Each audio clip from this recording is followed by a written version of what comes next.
Now, tomorrow marks Holocaust Memorial Day, where everyone is encouraged to remember the millions of people that were murdered in the Holocaust under Nazi persecution. Ahead of this, the actress Dame Maureen Lipman has warned that there is nowhere safe to be Jewish.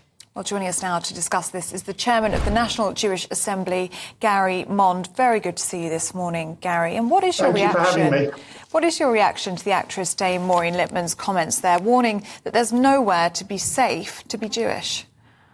Tragically, I fear she's right. We're seeing tremendous levels of Jew hatred in the UK at the moment, in schools, in hospitals, in workplaces, and it's absolutely soared since the murderous events of the 7th of October, where so many people in Israel were murdered, raped, beheaded, and so on.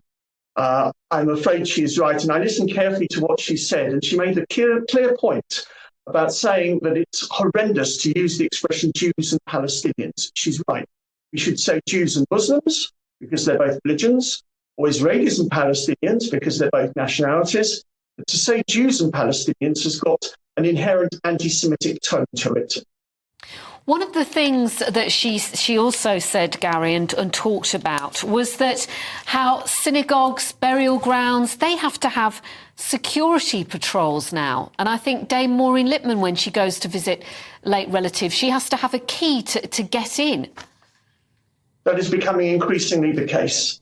Particularly synagogues, where children go for Sunday schools, and indeed Jewish schools as well. And some Jewish schools are actually located in synagogues.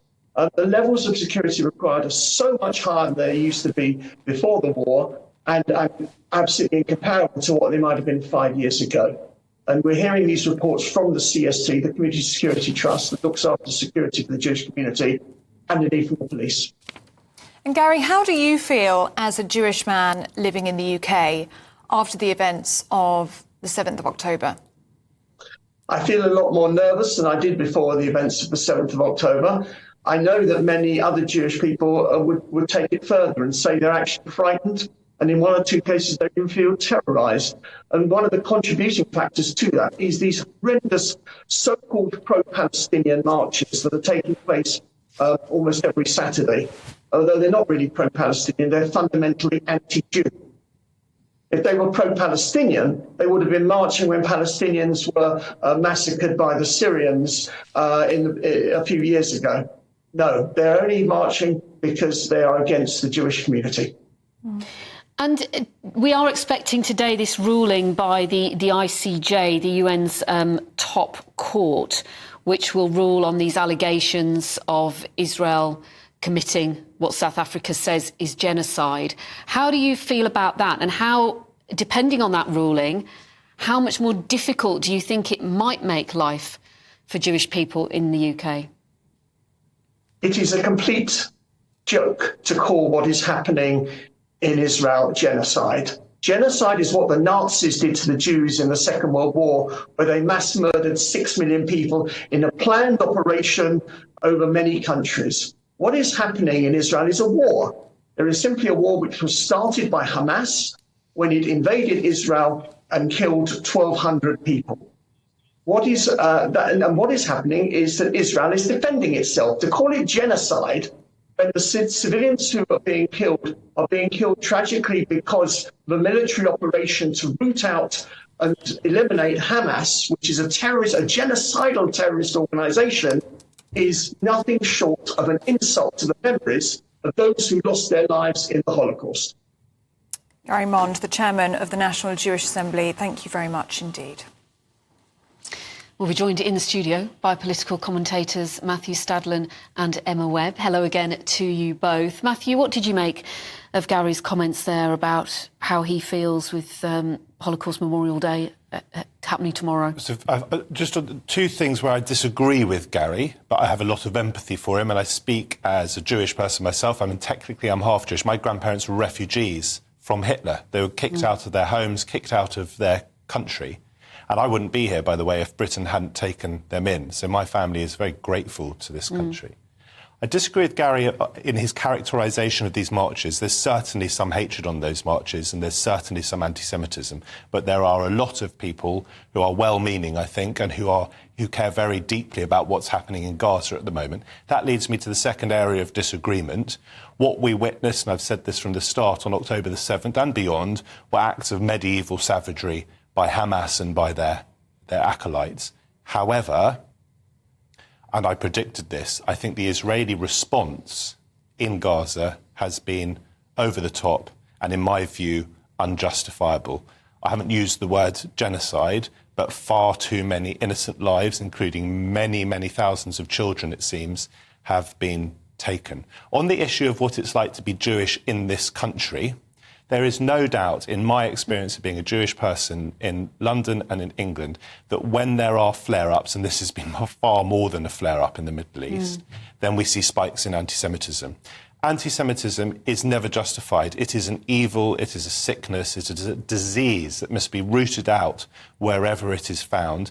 And although personally I don't feel unsafe in my own country, I think a lot of Jews do, and we have to listen to those voices. I would just add a codicil, and it's important to this, and this is not whataboutery, but there is no doubt that being a British Muslim is not easy either. I think our press is very defensive of Jews, quite rightly so, in this country. And the Jewish population of Britain is in the 200,000s. It's tiny. There is a lot of Islamophobia, either explicit or implicit, in our British media, and that makes life, I think, being a British Muslim pretty tough. Okay. Emma, how do you feel about these comments that Dame Maureen Lipman made?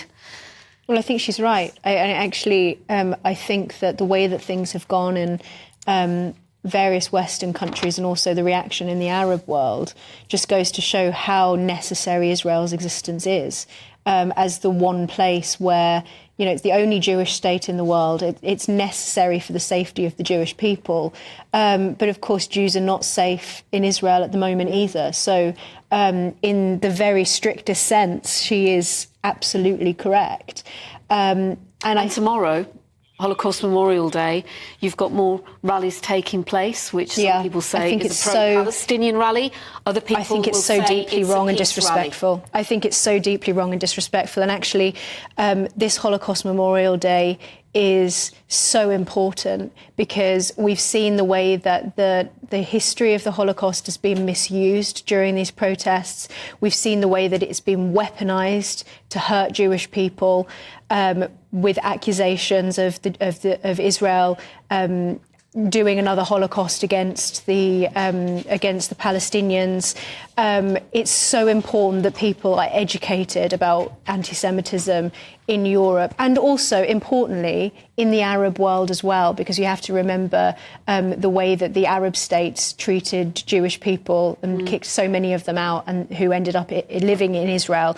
So I think people are extremely historically ignorant. That's been shown by the interviews that have taken place at these protests. Konstantin Kissin from the Trigonometry podcast has been asking people questions like from which river to which sea, and it's been very apparent that people don't even know the basic geography of the area they're talking about. People are extremely ignorant of the politics and the history, and I think Holocaust Memorial Day is really important this year because people need to know their history. Is that fair, Matthew, that too many people are ignorant about this? Undoubtedly, that is fair. Where I'd push back on this with Emma is that it is not incompatible to care deeply about the Holocaust and also to care about what's happening in Gaza right now. We cannot forget that the Israeli government is an extreme right government and that Netanyahu, in my view, is a very... And that's not the people. No, it's not the people, and he's a very bad man.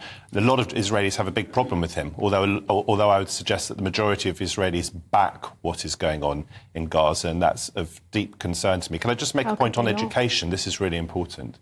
I would listen to The Rest is History, a podcast the other day, and even though my grandparents were victims of what happened in the 1930s, I learned a lot about the rise of anti-Semitism in Germany and in Austria towards the end of the 1930s. It is essential listening, because if you want to really understand how we got to a place where 6 million Jews were murdered in an industrial way, listen to that podcast. Educate yourself. May I add very briefly to that I think another reason why it's so important for people to understand the history of the Holocaust and to make an effort on their own part to go and listen to the Rest is History podcast is a fantastic podcast across the board on every issue.